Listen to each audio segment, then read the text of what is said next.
Patient কেমন আছে? ভালো না, ওনার অবস্থা খুবই ক্রিটিক্যাল। একসঙ্গে অনেকগুলো ওষুধ খেয়ে ফেলেছে তো, তা আবার হাই ডোজের। শরীরে আর নিতে পারছে না। আমরা আমাদের মতো চেষ্টা করছি, মনে হয় না তাতে কোনো লাভ হবে। এসব আপনি কি বলছেন? আমি ঠিকই বলছি ম্যাডাম, ওনার পালস চলছে ঠিকই, কিন্তু খুবই দুর্বল। এখন সবই উপরওয়ালার হাতে। ডক্টর, আমি কি টনির সঙ্গে 1 মিনিটের জন্য দেখা করতে পারি? সরি ম্যাডাম, পেশেন্টের অবস্থা খুবই সিরিয়াস। এই মুহূর্তে আমরা কাউকে অ্যালাউ করতে পারবো না। ম্যাডাম, হ্যাঁ। এই দেখেন ম্যাম, এই অ্যাকাউন্ট থেকে স্ক্যাম করা হয়েছে। এই অ্যাকাউন্ট থেকে? হ্যাঁ ম্যাডাম, আমার টনের অ্যাকাউন্ট সিজ করে দেওয়ার পর থেকে সমস্ত ট্রানজাকশন এই অ্যাকাউন্টেই হয়েছে। বাড়ি কোথায় এর? অ্যাড্রেস পেয়েছো? রানীনগর।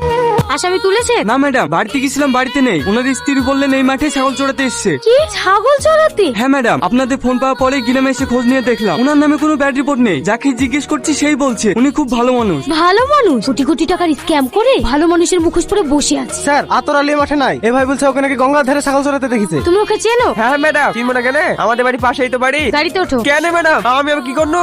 আরে ভয় নেই, তুমি ওকে চিনিয়ে দেবে। উঠে বসো। ওই দেখেন ওই লোকটা। এ রাজু, এত পুলিশ মাঠে ইনকুয়ারি করতে এসছে নাকি? নানা চাচা তোমার কাছে এসছে। আমার কাছে? ওই কপাল যদি খাসিটা লেগে নাকি? সে তো 6 মাস হয়ে গেল ডায়েরি করা। পেয়েছেন? গাড়িতে আছে নাকি? হ্যাঁ, আমি এত বড় গাড়িতে চাপতে পারবো না। আর আমার পাগলাটা চেপে ফেললো। তুই কত দূর আছে? চুপ করে দাঁড়া, এখানে অ্যারেস্ট করবো? আমার তো বিশ্বাসই হচ্ছে না এই লোক এত টাকা স্ক্যাম করেছে। আচ্ছা, আপনি এই গ্রামে কতদিন ধরে আছেন? কেন আবার এনআরসি চালু হয়েছে নাকি? জন্ম থেকে আছে এই গ্রামে। দলিল শুদ্ধ আছে বাড়িতে। লেসবো? আরে না না, আপনার নামে অভিযোগ আছে। আপনি অন্যদের অ্যাকাউন্ট থেকে 65 কোটি টাকা চুরি করেছেন। কি কোটি? আর কি মারছেন নাকি? স্বপ্ন দেখলো ভয় 1 লাখের বেশি দেখতে পারিনি। আর এখানে কোটির গল্প শোনাইতে এসছে। তুই কাকে কি বলছিস? আরে আরে, কথা বলছি তো আমি। আচ্ছা চাচা, একটা কথা বলুন তো, আপনি কি সত্যিই স্ক্যাম করেননি? আপনারা কিসের কথা বলছিস সেটা তো আমি বুঝতে পারছি না। অন্যজনের অ্যাকাউন্ট থেকে আপনার অ্যাকাউন্টে বেআইনি ভাবে 65 কোটি টাকা স্ক্যাম করা হয়েছে। এইসব তুমি কি বলছো মা? আমার তো অ্যাকাউন্টই নাই। 2 সপ্তাহ আগে অ্যাকাউন্ট করে তো বলি লোক এসেছিল, তাও তো হয়নি।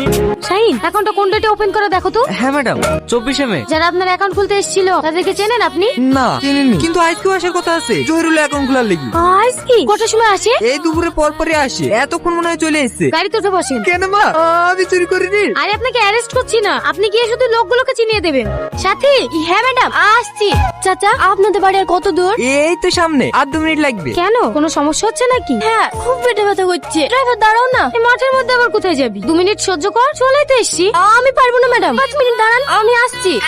টনির জ্ঞান ফিরেছে? না ম্যাডাম, 12 ঘন্টা হয়ে গেল পেশেন্টের জ্ঞান ফিরছে না। ডক্টর বলছে ইমিডিয়েটলি কলকাতা ট্রান্সফার করার জন্য। টনির মা এসছে, ও প্রচুর কান্নাকাটি করছে। কি করব ম্যাডাম? ঠিক আছে, তাহলে ট্রান্সফার করতে বলো। কালকে রাতে তেলে ভাজা খেলাম না, ওই কারণে অ্যাসিডিটি হয়ে গেছে। কি ব্যাপার ম্যাডাম, আপনার চোখে পানি? ও কিছু না, এমনি। কি ব্যাপার, কিছু হয়েছে নাকি? সব পরে বলছি। সেই ব্যাংকের লোকগুলো এসেছিল কি তাই বল। হ্যাঁ এসছিল তো, এই তো 5 মিনিট হলো বেরিয়ে গেল।